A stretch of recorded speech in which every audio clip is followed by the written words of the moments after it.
Hi everyone, I'm Ruth, and this afternoon I am going to be talking to you guys about how you can, oh here's my dog, about how you can use drawings with a journal to help you process deep feelings. With a lot of you guys, I have done the drawing and talking program, which I really love. And it's basically where it's exactly what it says on the tin. It's where we draw a picture, or you draw a picture, and then you make up a story about your picture, and I'll ask you lots of questions and we'll talk about how the characters feel and what will happen next.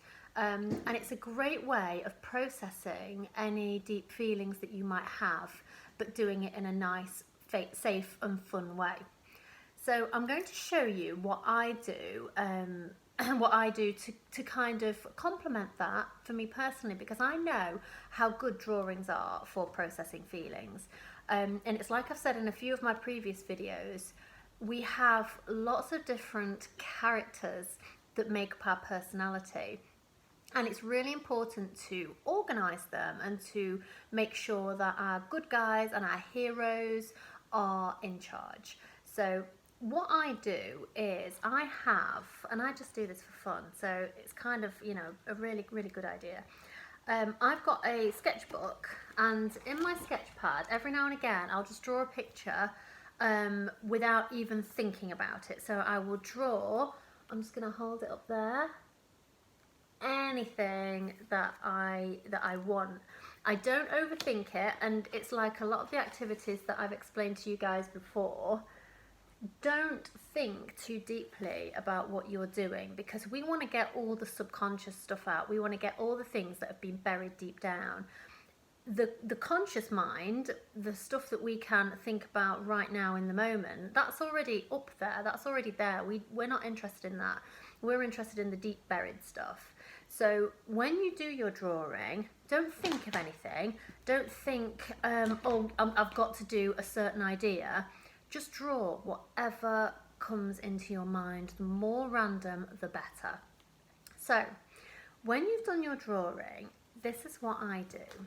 I have another little book, and I will write down in my other book a story that basically, oh, there's my dog getting under a blanket. I will write down a story that goes with my picture.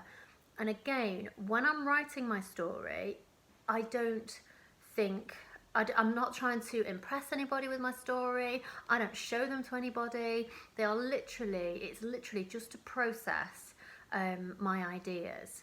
So you don't have to worry about spellings. You don't have to worry about having good words. You were literally just writing your story for you and nobody else. And you can do this activity even if you can't write, even if you haven't yet learned how to write. You can just do squiggles that make sense to you. You can pretend you're writing your story out. As long as you are processing while you are doing it, it doesn't have to make sense to anybody else, because this is for you. It's not really for anybody else. So when you have done your story, you can do whatever you want with them. You can keep them in a little journal if you want to, or you can throw them away. I personally never reread my stories. I just kind of, you know, keep them in a little book because I like little books. But you don't have to do that. You don't even have to have access to like good paper. You can do these on bits of scrap paper.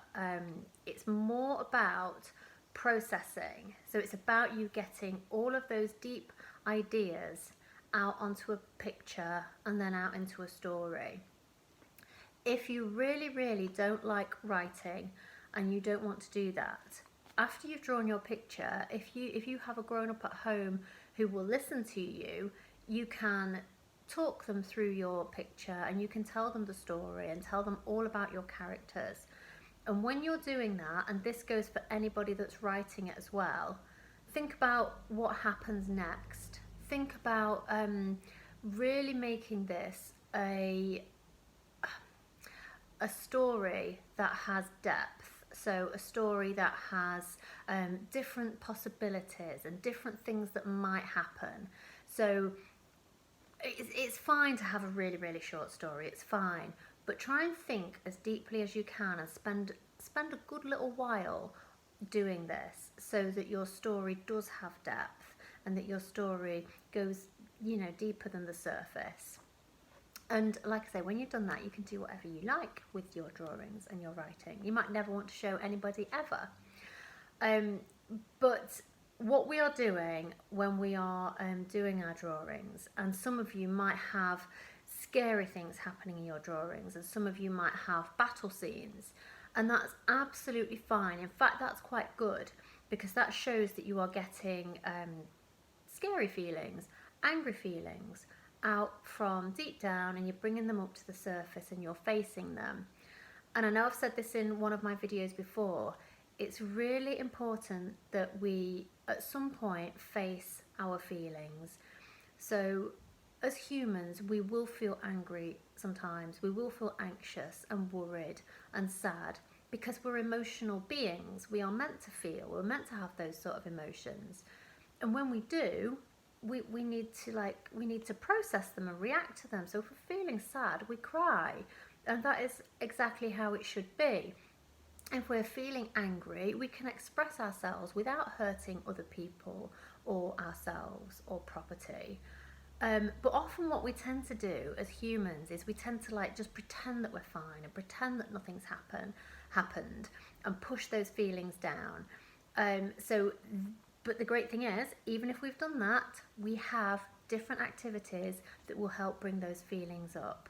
So we're facing them. We're facing anything that we might have buried deep down. And like I say, I think this is a really nice, fun activity to do to help you do that. And here's my cat as well. So to sum up, draw a picture. Don't overthink it. Draw whatever comes to your mind. When you've drawn your picture, write a story. Again, without overthinking it, just write down whatever comes up in your mind. The more random, the better. Or you can tell your story to a grown-up at home, or you can tell your story to maybe one of your cuddly toys, because like we've already said, the cuddly toys are always there, always good listeners. And you can do this even if you can't write. Just pretend to write. It's about getting your ideas out into the open. So I know I've said this before, I cannot wait to see you guys. I hope you are all well, and I will catch up with you all properly very soon. Bye bye.